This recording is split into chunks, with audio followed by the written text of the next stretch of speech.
वर्षा, तुम गई नहीं? मैं जा नहीं पाई। लेकिन प्रांतिक? वो चला गया। पर तुम? नामुमकिन है भैया। प्रांतिक की जिंदगी में मेरी जरूरत नहीं है। ये मुझे पहले ही समझ जाना चाहिए था। लेकिन अब आप लोगों के साथ रहूंगी, आप लोगों के साथ काम करूंगी। आप लोगों के काम में मुझे अपनी जिंदगी के मायने नजर आ रहे हैं जो शायद प्रांतिक मुझे कभी नहीं दे पाएगा। यह समय एक आवेग में लिए सिद्धांत है वर्षा। बिल्कुल नहीं भैया। ट्रेन एक्सीडेंट में घायल लोगों को आप लोगों ने मदद की।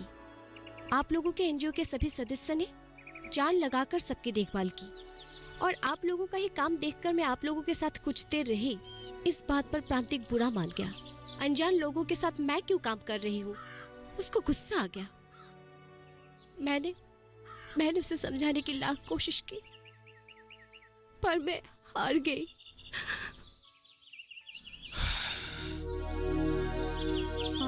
चलो, तुम थक चुकी हो, थोड़ा आराम कर लेना। चलो आजा। संभल लो।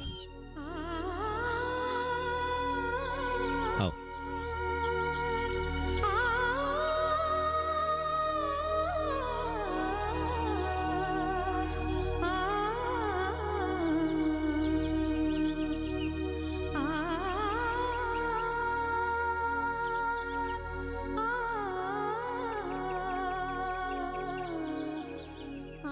अब अब मुझे सुकून मिल रहा है भैया। इंसान का मोल ना समझने वाला प्रांतिक के साथ मेरी पूरी जिंदगी बिताना तो दूर की बात है, मैं सोच भी नहीं सकती हूँ। लेकिन तुम्हारा घर के लोगों को तो सच्चाई मालूम होना चाहिए ना। मैं कहूँगी भैया, वक्त आने पर मैं सब कुछ कहूँगी। सच्चाई के एहसास आने में कुछ वक्त तो लगेगा ही ना भैया। हाँ।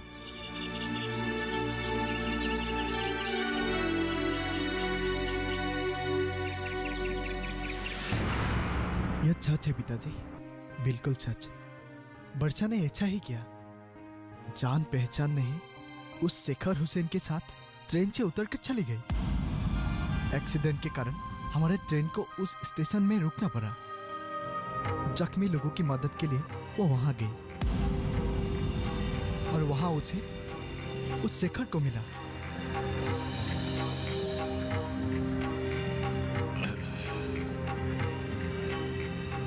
और अंकल, जब मैंने उसे रोकना चाहा, वो कहने लगी मौका मिला है इंसानियत दिखाने का। अगर हर इंसान को इंसानियत को भूलकर स्वार्थी बन जाए तो हर इंसान के प्रति भरोसा ही उठ जाएगा। लेकिन कुछ दिनों के बाद तुम लोगों की शादी है, इस वक्त ये सब। कोई भी कारण ना होने के बावजूद भी ये लड़की। आपके इन बातों की कोई भी मायने उसके पास नहीं है पिताजी। मैं परदेश से कुछ दिन के लिए ही यहाँ आया हूँ। शादी के बाद फिर चला जाऊंगा। जब भी यह बात मैं उसे कहती हूँ, वो कहते हैं कि मैं पति बनने के लायक ही नहीं हूँ, और उसकी ऐसी बातें सुनने के लिए मैं बिल्कुल तैयार नहीं हूँ। मैं समझती हूँ प्रांतिक, उसके ऐसे बर्ताव के लिए मैं बहुत दुखी और शर्मिंदा भी हूँ। मेरे पास भी कोई रास्ता नहीं था आंटी। उस पर मुझे बहुत गुस्सा आया था, लेकिन ट्रेन के अंदर मैं उसे कुछ नहीं कर सका। क्यों? उसके बाल पकड़कर खींच के लाना चाहिए था, उसके हाथ पैर बांध के लाना चाहिए था, उसे समझाना चाहिए था। वो जो रंगीन दुनिया देख रही है वो असली रंग नहीं है, ये लोगों की बनी बनाई रंग है। लोग अपने आप को उसी रंग में रंगो कर अपने भविष्य को बर्बाद कर देते हैं। यह काम सिर्फ मूर्ख ही कर सकता है। मैं उस हद तक जाना नहीं चाहा अंकल, और वो उस रंग में अपने आप को रंगना चाहती है जहां मेरा कोई जरूरत ही नहीं है। मैं क्यों जबरदस्ती करूंगा? उस समय वो सिर्फ एक ही आदमी को पहचानती थी। कौन है वो आदमी? वो शेखर हुसैन। जी अंकल, वो शेखर हुसैन के सिवा और किसी की चुनती भी नहीं थी। लेकिन क्यों? क्या करता है वो आदमी? वो एक एनजीओ का वर्कर है। एनजीओ का वर्कर?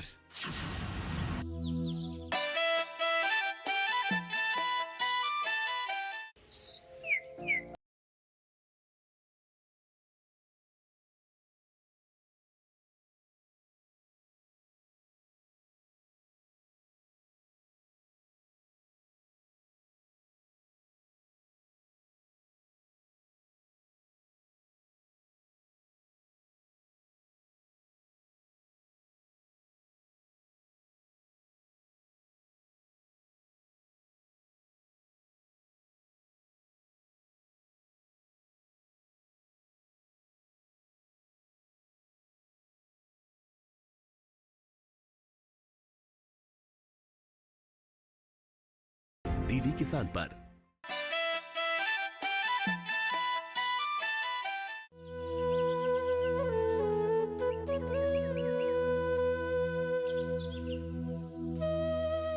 मैं सच कह रही हूँ वर्षा, हमारा हर काम हमारा बिग ब्रो यानी शेखर हुसैन बहुत अच्छे से करते हैं। वो किसी भी काम पे कोई समझौता नहीं करते और हमें भी शारीरिक और मानसिक सहायता करते हैं। उनसे मिलकर ही मुझे पता चला उनका मन कितना बड़ा है। वो हर किसी को बिना स्वार्थ के ही बहुत प्रेम करता है। मैं तुम्हारी बात समझती हूँ। प्रांतिक को खोने के गम में तुम बहुत अकेली पड़ गई हो। तुम गलत कह रहे हो राखी। उस दिन एक्सीडेंट में जख्मी लोगों को जिस तरीके से तुम लोगों ने मदद की है, इससे पता चलता है कि तुम लोग कितने जिम्मेदार लोग हो। शेखर की जिम्मेदारी के आगे प्रांतिक की जिम्मेदारी बहुत कम है। दिल्ली विश्वविद्यालय से सोशियोलॉजी में एमए करके मैं घर लौट रही थी। मेरे साथ था मेरे होने वाले पति जिसके साथ मेरा 16 दिन बाद शादी होने वाला था। लेकिन जिंदगी के इस मोड़ पे प्रांतिक इस तरीके से मुझे छोड़ के जाएगा, ये मैं सोचा भी नहीं था। अब तुम क्या करने की सोच रही हो? मैं तुम लोगों के साथ रहूंगी। तुम लोगों के साथ रह के मैं लोगों की सेवा करना चाहती हूँ, और ये लोगों की सेवा करके ही मैं समाज का सेवा करना चाहती हूँ। लेकिन ये राह कांटों से भरा हुआ है। हाँ, जिंदगी के खुशी के लिए जिन कांटों भरे रास्ते से जाना पड़े, मैं जाने के लिए तैयार हूँ, क्योंकि मैं जानती हूँ उस कांटे भरे रास्ते के अंत में सिर्फ खुशियां ही खुशियां हैं। लेकिन प्रांतिक के साथ गुजारने वाले रास्ते के अंत में कतई खुशी नहीं है। तुम बड़ी स्वाभिमानी हो। मेरे भरोसे को तोड़कर प्रांतिक ने मुझे और ज्यादा स्वाभिमानी बना दिया है। अब मैं मन में कुछ आस लगाए बैठी हूँ। तुम लोगों की तरह बिग बी की छत्र छाया में मैं भी एक नई दुनिया बनाने का सपना देख रही हूँ। कल शेखर भैया ने हमें तुम्हारे बारे में बताया। अच्छा, क्या कहा उन्होंने? स्वाधीनता पसंद करने वाली लड़की हो तुम। आजादी पसंद करने वाले लोग कर्म और प्रेम को आदर्श बनाकर आगे बढ़ते हैं। ऐसा कहा उन्होंने? हाँ, मैं झूठ क्यों बोलूंगी। ठीक है, चलो चलो।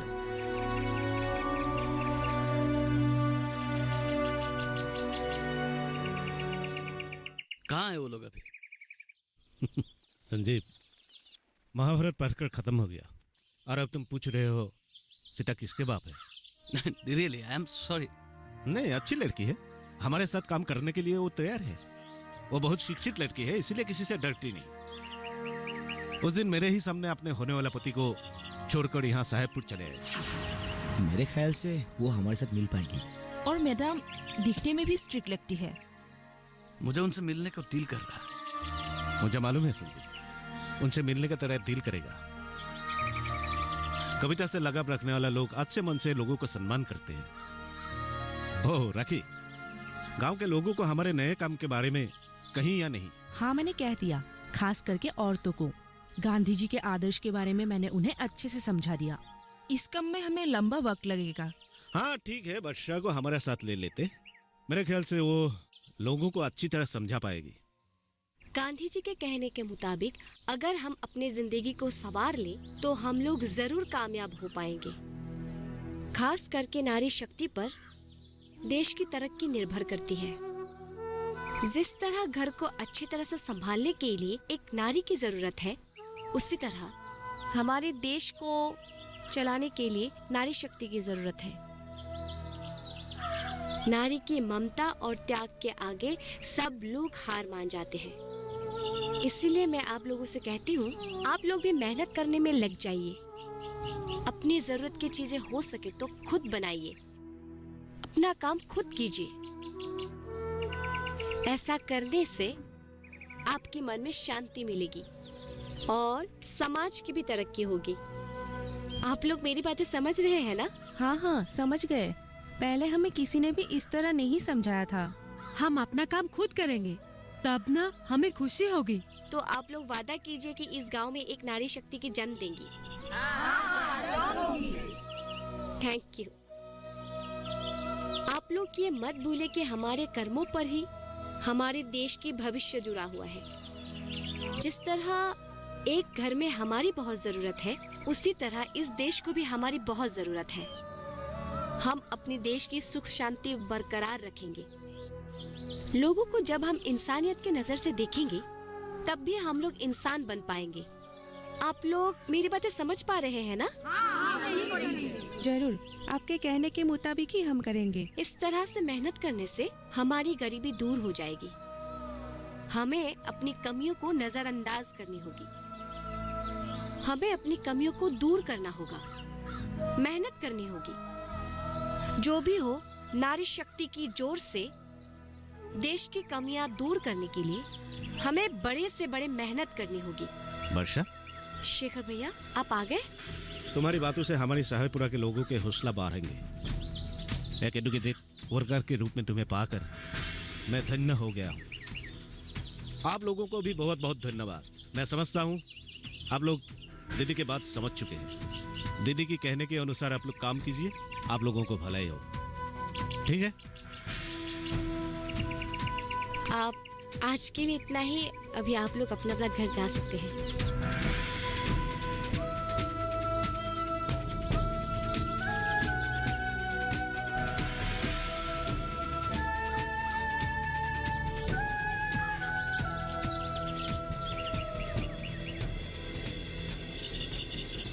चलो वर्षा, अब हम चलते हैं। चलो।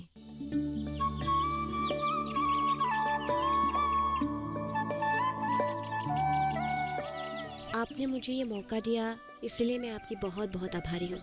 कैसा मौका वर्षा? इतने लोगों से मिलने की मौका। मैंने कभी सोचा ही नहीं था कि मैं कभी इतने लोगों से भी मिल पाऊंगी। एक आम जिंदगी गुजारने वाली लड़की इस मोड़ पर आ जाएगी, मैंने कभी सोचा ही नहीं था। इस क्षेत्र में आप मेरे लिए भगवान जैसा है। ये तुम्हारी अपनी काबिलियत है वर्षा। हरगिज़ नहीं।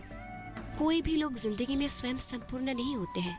लोगों की करीबीपन के वजह से कुछ लोग अमीर और कुछ लोग गरीब बनते हैं। लेकिन आज आपने जो मुझे सुकून दिया, ये सुकून मेरे ख्वाबों से बाहर है। मैं ये कर्ज कभी नहीं चुका पाऊंगी। इन सीधे साधे लोगों से मिलकर मुझे बहुत खुशी मिलती है। ऐसा लगता है कि उन लोगों के साथ मिलकर एक मैं नई दुनिया सजाऊं, जहां सिर्फ सच्चाई और सच्चाई हो, जहां रहेंगे सिर्फ अपने ही लोग और एक दूसरे की दुख दर्द को समझेंगे। तुम बहुत आवेगिक हो गई हो वर्षा। नहीं भैया, आवेग बिल्कुल मेरे काबू में है। जिस दिन जिंदगी से प्रांतिक दूर हो गया, उसी दिन मैं समझ गई थी कि आवेग को मैं पूरी तरह से काबू कर पाऊंगी। उस दिन ट्रेन एक्सीडेंट में कितने लोग घायल हुए। आप एनजीओ के लोग जाकर उन्हें कितना मदद किया, लेकिन प्रांतिक ने क्या किया?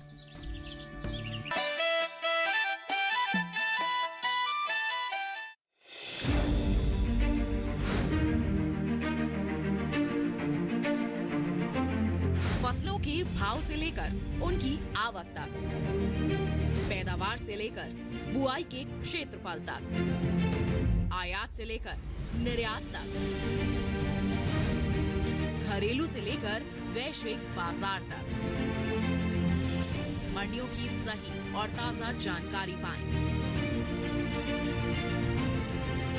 विशेषज्ञों की राय का लाभ उठाएं। देखिए मंडी खबर सोमवार से शनिवार शाम 5 बजे सिर्फ दूरदर्शन किसान पर।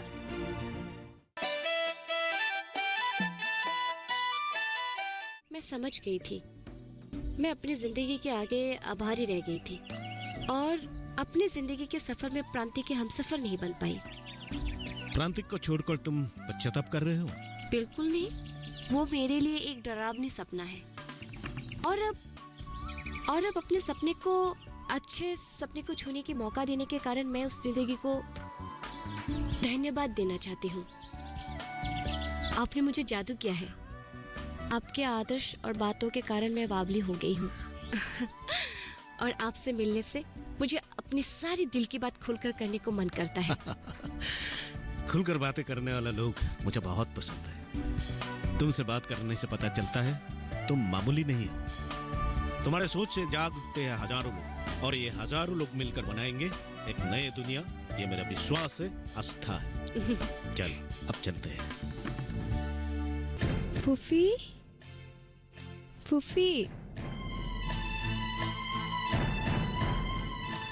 आइए फूफी, थोड़ा सा खाना खाइए। आपको दवाई भी लेनी होगी ना? दवाई ले ली है मैंने, तुम जाकर इन्हें खाना दे दो। पहले तुम खा लो। एक ही बात को इतना सोचना मत। उसने हमारे बारे में कुछ सोचा नहीं, फिर हमें उसके बारे में सोचना क्या। आप आइए, मैंने खाना परोस रखी है। ठीक है, मैं जा रहा हूँ। जाइए खाना खा लीजिए। पहले तुम खाओ, मैं खाऊंगा। खाऊंगी, आप जाइए ना खाना खाने। माँ, तुमने अभी तक खाना नहीं खाया? पिताजी चलिए आप ही खा लीजिए। तुमने खाई कि नहीं? नहीं, मैं बाद में खाऊंगी, थोड़ा सा काम बाकी है। ज्यादा देर मत करना बेटी। सेहत का ख्याल रखना बेटी। तुम भी ना माँ, तुम हम सबके ख्याल रखती हो, पर अपनी नहीं। दीदी के बारे में इतना मत सोचो।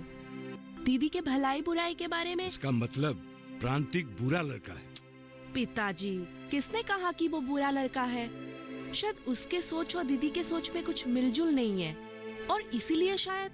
मैं समझता हूँ बन्या, उसके दिल की बातों को मैं समझ सकता हूँ, लेकिन इतने दिनों में उसको हमारी याद एक बार भी नहीं आई। कम से कम एक बार तो वो फोन कर सकती थी। पिताजी, मुझे पूरा यकीन है दीदी जरूर फोन करेगी। चलिए अभी आप खाना खा लीजिए। माँ, तुम भी खाना खाओ। माँ, तुम बहुत काम की लड़की हो वर्षा, और तुम्हारी बातों से हमारे गांव की औरतों में हौसला पैदा हो गया है। साहेबपुरा में तुम्हारे आने से हलचल सी मच गई है, और हमारे बीबी भी तुम्हारे काम से बहुत खुश है। हाँ, तुम्हारी अदाकारी के बारे में बीबी अक्सर कहते हैं, तुम्हारी बातें हौसलेमंद हैं, ये कहते हैं। और गांव के उस पर भी एक नारी संगठन बनाकर उनके कामों में वो तुम्हें चुरवाएंगे। लोगों के इस भरोसे की वजह से मुझे काम करने में बहुत हौसला मिलता है। और राखी ने भी कहा है, राखी के जन कल्याण प्लान में मुझे मदद करनी होगी। लोगों की इस भरोसे की वजह से मुझे बहुत खुशी मिलती है। हमें भी खुशी मिलती है। तुम्हारे आने से हमें एक नया हौसला मिला है, और तुम्हारी मौजूदगी में हमें एक आशा की नई किरण दिखाई दी है। आज शाम को हम एक नए काम के बारे में डिस्कस करेंगे। शिव के बांसुरी के सुर सुनेंगे, और अर्जुन और बलभद्र के समस्याओं के बारे में जानेंगे। समस्या? कैसी समस्या? जमीन जायदाद की समस्या। उस गांव में कोई अर्जुन नाम का बंदा है जिसने बीबी को ये सब कहा है।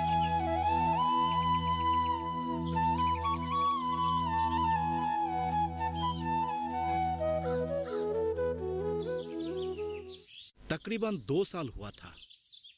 सरकार के लोग आए थे, काम भी शुरू हुआ था, गांव के लोग काम पे लग गए थे। उसके बाद क्या हुआ? क्या क्या सामान आया था? पावर टिलर, पाम, बड़ा बड़ा पाइप। इतने बड़े बड़े पाइप कौन चुरा कर लेके गया, कुछ पता ही नहीं चला। सरकार के लोग क्या करना चाहते हैं, ये काम पूरा क्यों नहीं हुआ, ये किसी को भी पता नहीं हुआ। पाइप किसने चोरी किया मुझे मालूम था। मेरी बेटी मुखिया के घर पर काम करती थी, वहां उसने पाइप देखी थी। मुखिया के गोदाम पर सब सामान था। अर्जुन, ये सब बातें जहाँ तहाँ मत कहा कर। किसी तरह खा पी कर जी रहे हो, ये तेरे बात सुनेंगे तो तुझे जिंदा नहीं छोड़ेगा। मैंने तो कुछ झूठ नहीं कहा। अगर ये पाइप आज होते तो हमारी खेतों में हर वक्त पानी रहता। अगर हमारा खेत अच्छा हो जाए, हम उनके खेत में क्यों काम करने के लिए जाते हैं? सुना है ये सरकारी प्लान था।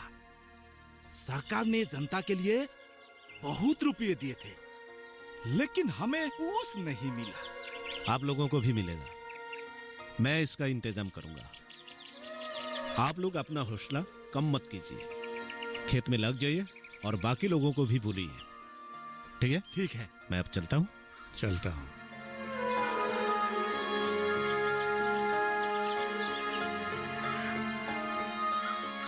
वर्षा, तुम्हें घर की याद नहीं आती? क्यों नहीं आएगी? माँ पागल हो रही होगी, और पता नहीं पिताजी भी क्या क्या सोच रहे होंगे। मेरे ख्याल से तुम्हें एक बार घर में खबर कर लेना चाहिए। एक बार फोन कर लेना तुम्हारे लिए बहुत जरूरी है वर्षा। मुझे लगता है वो तुम्हें जरूर समझेंगे, क्योंकि तुम जो कर रही हो, तुम अपने साथ साथ दूसरों की भलाई के लिए भी कर रही हो।